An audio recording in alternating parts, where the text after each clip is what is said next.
Explica como é que foi a tua saída da polícia depois de 6 anos. Por que você ficou 6 anos se tornando insustentável? Como é que foi o processo de saída, né, da polícia? O processo de saída meu foi motivado por um excesso de atestado médico, um excesso.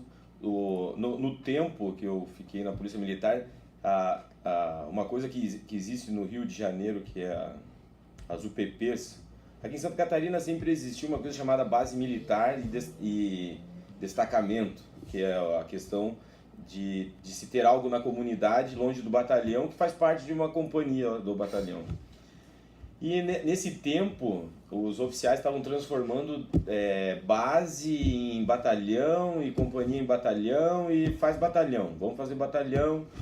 E aquilo ali começou a bombar a promoção. Assim, questão de a pessoa entrava aspirante, lá já era capitão. E aquilo ali bombava, né? Mas não se fazia sargento adjunto, não se fazia cabo de guarda, não muito pelo contrário, se fazia cabo ronda até, inclusive. E assim a coisa ia acontecendo. E querendo ou não, já é uma situação difícil ser policial militar. Aí tu vê aquela questão ali de promoção nítida, né? Porque já tem a questão da transferência do oficial, que é uma coisa assim totalmente necessária para a segurança pública na visão dos oficiais, né? O que para os cofres do governo do estado deve ser uma situação deficitária. E aquilo é tudo isso que você vai vivendo ali. Porque você via uma falta de meritocracia? Né? Não, você vê, aí os oficiais têm a questão do dobro do interstício. A época que eu estava lá, um soldado demorava 20 anos para ir a cabo. A diferença de salário entre um soldado de primeira classe para um cabo era R$ 100. E Santa Catarina é o único estado do Brasil que rachou a classe de soldado em 3. Você entra soldado de terceira classe, vai soldado de segunda classe e soldado de primeira classe. A diferença de salário ali acho que é R$ 30 entre um e outro. E a pessoa fica 20 anos para ir a cabo. E eles abrindo batalhão e aquela questão de dobro de interstício, mesmo que não tenha batalhão, ele vai ascender a próxima pela questão do dobro que ele já está no posto dele. E você leva 20 anos aí a cabo. De 2006 a 2012 a Polícia Militar ficou 6 anos sem aumento. A discussão política era dar abono. Tem que dar abono porque o salário está muito baixo, aí 6 anos sem salário. O corpo médico aqui... Sem aumento de salário. Sem aumento de salário, você não tem perspectiva de subir de graduação, porque a legislação travada. é totalmente travada. Você é desrespeitado pelo seu comando com escala forçada, N situações. Não se é favorecido a escala para a pessoa estudar ou fazer alguma coisa da sua vida. Você marca umas férias, surgiu o ofício do juiz que a pessoa vai ser julgada, se não for tem que pagar a cesta básica. Essas coisas vão minando, não se tem treinamento, todo mundo te odeia, é uma profissão que tem um grande impacto na tua vida pessoal, não se tem nada, aquilo ali vai tudo fazendo se arrastar e consequentemente chega na área médica. O batalhão aqui contava com um oficial médico para Joinville inteira, quando eu entrei tinha um batalhão, quando eu saí já tinha 2. Aliás, há muito tempo já tinha 2. Você lembra do contingente? Nunca mudou o contingente. Não, mas era um profissional para quantos? Se eu não me engano, era uma média ali de 300, dependia do ano, né? Mas entre 400 e 200 ali, uma média de 300 policiais para Joinville inteira. Isso com um batalhão só. Aí eles abriram 2. Aí tira-se mais policial da rua, que é para dos P1, P2, P3, P4, P5... E aquilo ali tá tudo bom, e vai no consegue, fala-se que vão dar conta e tudo aquela coisa, e você vai se desmoralizando, você se sente desmoralizado e chega na área de saúde. Só tinha, se eu não me engano, era um tenente-coronel e um capitão da área médica. O tenente-coronel, ele foi a reserva e só sobrou o capitão. E era muito policial para um capitão. Então o atestado civil era aceito como presunção de verdade, porque não se tem área médica. Não se tem área médica porque o oficial não pensa na tropa. Num militarismo sério, como uma força armada, a área médica vai na casa buscar o soldado. O que o soldado tem? Bom, toda essa questão culminou que o oficialato não aturou mais a condição e me excluíram com um termo lá que eles colocaram no... Porque não teve processo administrativo, nada, eles só colocaram inconveniência da instituição. E aí me desligaram no reengajamento, né, que é o 6º ano. E também como a situação já estava desesperadora, dentro daquela situação de falta de autoestima, falta de equipamento, falta de salário, falta de dignidade. Uhum. Aquilo ali, ok, vocês não querem, eu vou tentar outra profissão, e fica a experiência do que é a vida de servidor público estadual. Mas você lembra que na época tu não procuraste os seus direitos, que você não recebeu nenhuma indenização, né? Porque tu estava se sentindo assim acuado, foi um desencargo aquela saída. Porque hoje você pode verificar que houve uma injustiça, que não houve um processo administrativo, correto? Não, correto, mas quando você já está num processo psicológico doloroso há muito tempo, você está dentro de uma caixa, você não consegue olhar essa luz de justiça, ou essa luz de poderia ter se feito de uma forma, poderia ter se feito de outra.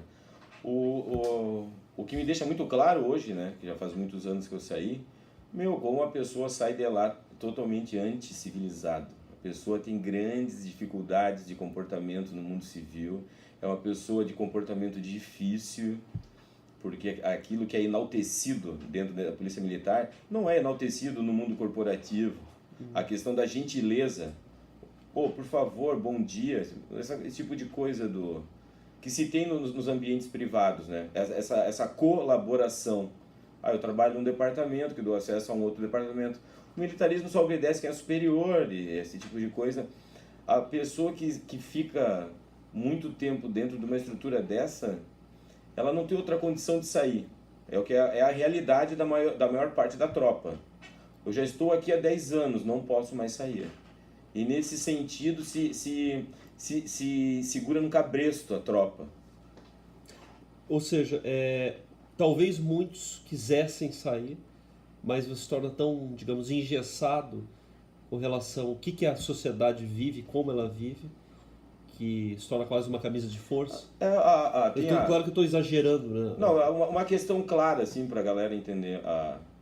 Quando se fala, né, que o refém tem amor pelo sequestrador, surge lá a síndrome de Estocolmo. Uhum. A praça tem uma síndrome de Estocolmo com a polícia, porque ele acaba por amar, porque ele já está tanto tempo refém daquela situação, que ele sabe que não ajuda, que ele sabe que ele não contribui, ele tenta contribuir com o que pode, aí surgem as associações de praça, as associações que tentam fazer com que essa mão de obra não se perca nessa segregação de PM, PC, Guarda Municipal, DAP, toda essa segregação, isso só na esfera do dia a dia da estadual e municipal, né? Sem falar nos órgãos federais, que ele é mais ainda, né?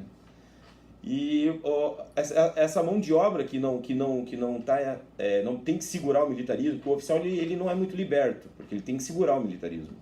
O soldado é o mais liberto, né? Ele ainda pode, de certa forma, falar um pouco. Mas o coronel nunca vai poder falar mal da polícia militar, porque ele é coronel, ele não tem como falar mal daquilo. E esse descaso, então a reflexão que fica é que o corpo de praça, ele tem uma síndrome de Estocolmo com a polícia. Ele tem que amar, porque se ele falar que é ruim, ele perde a identidade dele. Essa que é a grande questão. O que você diria que fala-se muito no Brasil, de modo geral, da desmilitarização da polícia, né? Por outro lado, comenta-se que há valores, né, na organização da polícia que são benquistos pela sociedade, como disciplina, organização. Mas o que existe não é uma confusão entre polícia militar e militarizada? Como é que você veria assim, se você pudesse dar uma opinião para tentar solucionar esse quadro desolador que existe para o profissional e para a sociedade? Primeiramente, uma grande crítica do soldado da polícia é o ato de ele ser punido com prisão. Ele prende um criminoso, mas ele é preso por um fato administrativo. Então tira o Código Penal Militar, porque o que é usado no Estado é espelhado no das Forças Armadas. E as Forças Armadas é um caso de soberania. Então ali pode chegar num ponto de pena de morte, por certas especificações da lei. Então essa cópia feita para dentro do Estado, ao qual a missão é outra, aquele Código Penal e aquele regulamento disciplinar, ele serve para o oficial fazer um bullying com o profissional. Se você não fizer, você já sabe o que vai acontecer. Então o que dá direito a ter o Código Penal é a lei. A lei diz que é militar. Então tira esse caráter de militar, pode manter a farda, pode manter a bandeira, pode manter o respeito, que é o que a sociedade gosta, sendo militarizada. Faça um código de ética. Aí todos são iguais no código de ética, assim como existe nas polícias civis. Todos têm código de ética, sim. As outras profissões, o médico, todos têm o código de ética, tem que seguir a ética. Então as questões que não são éticas não estão no Código Penal Militar, porque o Código Penal Militar ele foi feito por uma questão de afronta à soberania. E nessa questão de afronta à soberania, a bandeira não pode cair. Então é um regulamento disciplinar rígido, por excelência, tem que ser. E o Código Penal Militar é para aqueles que não são a favor da soberania. Então tem que existir dentro do universo das Forças Armadas. Dentro do universo de policial, ele não precisa ser penalizado com tamanho excesso, porque ele foi considerado pelo oficial que trabalhou mal. Tem uma punição lá chamada trabalhar mal. Aí tu pergunta pro teu superior, o que é trabalhar mal? Tu ficou mais de meia hora parado ali, não era para ficar meia hora. É o conceito dele. E tu acaba perdendo o teu final de semana. É discricionário, não tem? É discricionário, só que é engraçado. Para eles é bem discricionário. Pro praça não tem discricionalidade. A discricionalidade dele é obedecer cego e ponto. Tu comentaste já de uma... Isso que a gente está falando demonstra a distância de uma sociedade civil e uma polícia militar, né? Essa incompatibilidade. E além disso, né? Algo que, como você trabalha na área fiscal, hoje, algo que reflete no dinheiro do contribuinte, porque o contribuinte paga por dois formatos, né, de exército, são as polícias estaduais e um exército nacional, sendo que o país não tem guerra declarada, embora tenha conflitos tão danosos quanto uma guerra. Isso desde a economia doméstica até uma gestão empresarial. Pô, eu vou tomar uma atitude de dispêndio econômico. Qual a real necessidade desse meu dispêndio? Conforme o teu objetivo que tu quer atingir. Tu quer atingir ordem, tu quer atingir segurança, você quer manter as garantias fundamentais do cidadão. Então existem as polícias civis, que são os formatos mais próximos do modelo. Porém, faz uma situação híbrida, ao qual você mantém um militar estadual, que é um alto custo, seja de aposentadoria, seja tanto para manter a tropa. Então você tem efetivamente um exército estadual. Mas como são estados federados, você também mantém e financia o exército federal. Então você paga tributos que vão para a questão de soberania, ao qual vão os militares, e reconhecemos o dispêndio que temos que ter para mantê-los.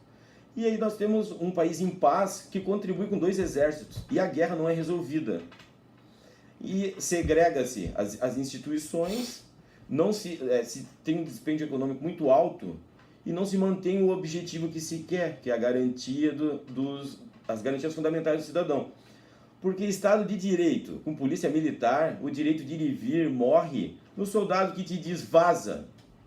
E ele ainda estica a mão ainda para dizer para ti. Não se tem necessidade de se manter uma postura anticivilizada por uma autoridade, porque o militar, ele ou tem soberania ou tem inimigo. Então o inimigo é esse cara que está incomodando a minha patrulha.